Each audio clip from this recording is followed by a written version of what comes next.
Hello, welcome back my tech 1988। তো আজকে আরও একটি বাড়ির সংক্রান্ত ভিডিও নিয়ে চলে আসলাম। তো আজকে যে বিষয়টি নিয়ে আলোচনা করব এটিও বেশ গুরুত্বপূর্ণ একটি বিষয়। তো আপনারা সঙ্গে থাকুন। আজকে কলমের বিষয়ে কিছু আলোচনা করব আপনাদের সঙ্গে। তো আপনারা সঙ্গে থাকুন, আর যে যেখান থেকেই দেখুন না কেন চ্যানেলটির পাশে থাকবেন সাবস্ক্রাইব করে, এবং লাইক কমেন্ট তো অবশ্যই করবেন। তো চলুন ভিডিওতে যাওয়া যাক।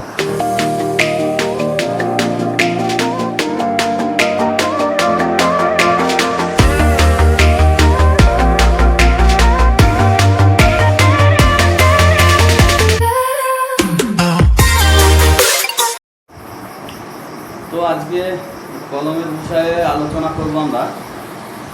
মনোযোগ সহকারে সবাই শুনবেন, আর ভিডিওটিকে অবশ্যই শেয়ার করে দেবেন যাতে অন্যরাও দেখার সুযোগ পায়।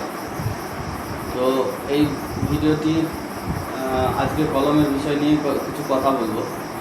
তো আমরা যখন কলম দিয়ে বাড়ি করার চিন্তাভাবনা করি আমাদের কিছুই জানা থাকে না।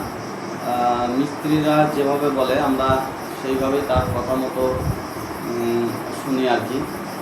তো আজকের পর থেকে আপনাদেরকে অন্যের কথায় নির্ভর করতে হবে না। আপনারা ভিডিওটি মনোযোগ সহকারে শুনুন, তাহলে আপনারাও সব কিছু জানতে পেরে যাবেন এবং বুঝতে পেরে যাবেন। তো চলুন, একটি কলম যখন আমরা কলমের বেস কাটা হয়, সেই কলমের বেসটি হতে হবে 4 ফুট বাই 4 ফুট, হাইটটাও হতে হবে 4 ফুট, মানে লম্বা 4 ফুট, চওড়া 4 ফুট এবং হাইট 4 ফুট। ঠিক আছে, এটি হচ্ছে বেস কলমের একটি বেস। তো এবার বেস তো করা হলো। তো কলমের নিচে যখন বেস ঢালাই করা হবে তখন আমাদের করণীয় কী? তখন করণীয় সব থেকে উত্তম হয় একটি 3 ইঞ্চি স্ল্যাব ঢালাই করে নেওয়া। রড বাইন্ডিং করার আগে একটি 3 ইঞ্চি যদি ঢালাই করতে পারেন খুবই ভালো হয়। আর নচেত তলায় আপনারা তাবু, অর্থাৎ যেটাকে আমরা পলিথিন বলে থাকি, পলিথিন কেটে বিছিয়ে দেওয়ার পরে তার উপরে 3 ইঞ্চি হাইট করতে হবে যে কোনো কিছু দিয়ে। 3 ইঞ্চি হাইট করার পর সেখানে আমাদের বেসের যে জালি থাকে, রডের যে জালিটা বাঁধা হয় সেই জালিটি বসাতে হবে। তো জালিটি আপনারা যেহেতু জালির কথা আসলো, জালিটি কী রড দিয়ে বাইন্ডিং হবে এটা হয়তো আপনারা সকলেই জানেন না, অনেকেই জানেন না। মিস্ত্রিরা যেটা বলে আপনারা সেটাই করেন বা সেটাই আনিয়ে দেন। তো জালিটি বাঁধতে হবে মূলত 10 mm রড দিয়ে। 10 মিলিমিটারের রডের জালি বাইন্ডিং করার প্রয়োজন হবে। তো যদি কেউ মনে করেন আমি 8 mm আর 10 mm দিয়ে পাঞ্জিং করে যদি করি, পাঞ্জিং করে অবশ্যই করতে পারবেন, কিন্তু সেটা করতে হবে কি, যেটা আমাদের নিচের রডটা থাকবে সেটা পুরোটাই আপনাকে 10 mm এর রড দিতে হবে। বাইন্ডিং যে রডটা হবে সেইটা আপনাকে কনভার্ট করে করতে হবে, যেটা হচ্ছে 10 mm, পরেরটা 8 mm, তারপরে আবার 10 mm, আবার 8 mm, এইভাবে আপনাকে কম্বিনেশনে করতে হবে। যদি মনে করেন আমি তলায় 10 mm দেবো, উপরে সবটাই 8 mm দেবো, তাহলে আপনার বিল্ডিংয়ের লোড ততটা নেবে না। ঠিক আছে, তো এটা হচ্ছে আপনার কলমের বেসের জালির কথা গেল। এবং জালিটি সম্ভবত আপনারা যতটা পারবেন 4 বাই 4 গ্যাপে বা 5 বাই 5 করতে পারেন। 5 বাই 5 করাটাই ঠিক হবে। আর একটি তারপরে যেটা আসে সেটা হচ্ছে আপনার কলমের যে রড, আমরা কলমের কি রড ব্যবহার করে করব, এটা অনেকে বলে আরে 10-এর রড দিলেও হয়, 12 দিলেও হয়, হ্যাঁ 16-র অনেক দাম বেশি হয়ে যাচ্ছে। হ্যাঁ 10-12 আপনি দিতে পারেন, কিন্তু সেটা লেন্থের ওপর নির্ভর করে করতে হবে। যদি আপনার কলম টু কলমের ডিস্টেন্স হয় 10 থেকে 12 ফিটের ভিতরে, তাহলে আপনাকে সেটা 12 mm প্লাস সেখানে আরও 4টে 12 mm, 10 mm রড ঢোকাতে হবে, অর্থাৎ 6টি রড সেখানে দিতে হবে। আর যদি আপনি 6-এর রড ব্যবহার করে থাকেন, তাহলে আপনাকে সেই জায়গায় 4টে 6 তো না 16 mm রড ব্যবহার করে থাকেন, তাহলে আপনাকে 4টে 16 mm রড সেই জায়গায় ব্যবহার করতে হবে। এখানে 4টে ব্যবহার করলেই হবে। আর 12 এবং 10 দিয়ে করতে গেলে সেখানে 6টা রডের প্রয়োজন আপনাদের হবে। তো এটা আপনারা দেখে নেবেন কোনটাতে আপনাদের সুবিধা হয় সেইভাবে করবেন। তারপরে আসছে আমাদের কলমের যে রিং হয়, রিংটা এবার আপনারা কিভাবে বাঁধবেন, তাই না? কতটা গ্যাপে রিং বাঁধা যায়, কেউ বলে 6 ইঞ্চি, কেউ বলে 7 ইঞ্চি, কোথাও দেখি 8 ইঞ্চি, 7.5 ইঞ্চি, এরকমও বাঁধে দেখি। এটির পারফেক্ট নিয়ম হচ্ছে 6 ইঞ্চি অন্তর, 6 ইঞ্চি গ্যাপে আপনাকে একটি করে রিং দিতে হবে, এবং রিংটি দিতে হবে 8 mm রডের রিং দিতে হবে। ঠিক আছে, 8 mm রডের রিং আপনাকে সেই জায়গাটায় ব্যবহার করতে হবে। আর 6 ইঞ্চি গ্যাপে একটি করে রিং আপনাকে দিতে হবে। তো এতো আমাদের গেল কলম আর রিংয়ের হিসাবটা, রিংয়ের বিষয়টা। আর তারপরে আসছে কি আমাদের টাই বিম। এবার টাই বিমে অনেকজনই বলেন যে টাই বিমে 12 দিলে হয় না, 10-এর দিলে হয় না।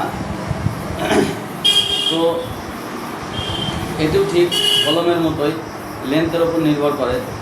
আপনার যদি কলম টু কলম ওই যে 10 থেকে 12 ফুটের ভিতরে থাকে, তাহলে আপনার সেই জায়গায় 5টি 12 দিতে পারেন। ঠিক আছে, 10 ব্যবহার করা যাবে না, তো 5টি 12 দিতে পারেন। যদি চান তো একটি 10 আপনারা ব্যবহার করতে পারেন। আর তাছাড়া বেস্ট হয় ওই জায়গাটায় আপনার 16 mm এর রড ব্যবহার করা, 4টে 16 mm রড ব্যবহার করলেই হয়ে যাবে। ঠিক আছে, লেন্থ যদি দেখা যাচ্ছে 12 থেকে আমাদের 14 ফুটের উপরে চলে যাচ্ছে, 15 ফুটের উপরে চলে যাচ্ছে, তাহলে সেই জায়গায় 16 mm এর 12 ঊর্ধ্বে যখনই যাবে 5টি 16, একটি 12 আপনি ব্যবহার করতে পারেন। ঠিক আছে, তো এই হচ্ছে কলমের যেটা টাই বিমের হিসাব বা টাই বিমের রডের বিষয়টা। আর ঠিক সেম ওইভাবে টাই বিমেও 6 ইঞ্চি গ্যাপে একটি করে রিং আপনাকে ঢোকাতে হবে। এইগুলো কিন্তু খুবই মাথায় রাখার জিনিস, মাথায় রাখতে হবে। কেননা অনেক জায়গায় আমরা দেখি টাই বিমে 8 ইঞ্চি 7 ইঞ্চি দূরত্বে রিং বেঁধে দেয়, ও বাঁধলেই হয় রডগুলো সোজা থাকে এটাই। ঠিক আছে, তা কিন্তু না, রিংয়েরও কাজ রয়েছে, সেটি অন্য একদিন আপনাদের সঙ্গে আলোচনা করা হবে। তো এটা হলো আমাদের কলমের টাই বিমের বিষয়টা। এবার আমরা আসি ছাদের যে বিম হবে, তাহলে বিমে আমরা কী রডের ব্যবহার আমরা করব। ছাদের বিমে আপনারা রডের ব্যবহার করতে হবে সেই 16 mm এর রডই ব্যবহার করা ঠিক হবে আমি মনে করি।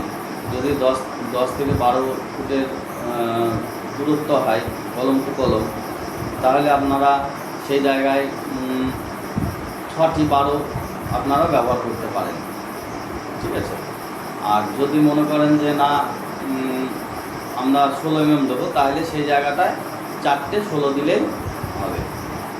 আর তারপরে যদি 12 ফুটের ঊর্ধ্বে চলে যায়, সেইখানে আপনার 5টি 16, একটি 12 আপনারা ব্যবহার করতে পারেন, অথবা 6টি 16 রড ব্যবহার করতে পারেন। সেটি বিমের থিকনেসের উপরে রডের ব্যবহারটা হবে। ঠিক আছে, আমি 10 ইঞ্চি বিমের থিকনেস করলাম, অথচ 6 পিস 16 রড পুশ করলাম ওখানে, এটি কিন্তু ঠিক হবে না। সবসময় রডের ব্যবহারটা ঢালাইয়ের থিকনেসের উপরে করতে হয়। ঠিক আছে, আমি 6 ইঞ্চি ঢালাই করব, সেখানে 5টা রড ঢুকিয়ে 6টা রড ঢুকিয়ে দিলাম, সেটা কিন্তু ভালো হবে না। পরবর্তীতে আপনার রড ব্লাস্ট করতে পারে, ক্লিয়ারটা যেহেতু কম হবে, সে জায়গাটায় রডের বাস্ট, ঢালাই বাস্ট করার সম্ভাবনাটা থেকে যায়।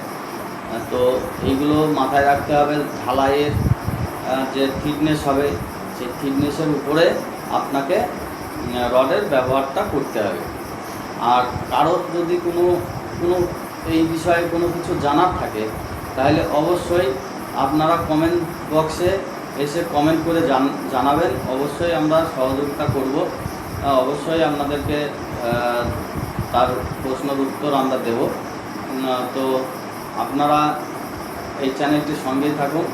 আর এই চ্যানেলে যারা নতুন, তারা অবশ্যই চ্যানেলটিকে সাবস্ক্রাইব করে রাখবেন। আর নোটিফিকেশন বেল আইকনটি তো অবশ্যই অল নোটিফিকেশন করে রাখবেন, যাতে ভিডিও ছাড়ার সাথে সাথে আপনাদের কাছে পৌঁছে যায়। তো আবারও দেখা হচ্ছে পরবর্তী ভিডিওতে।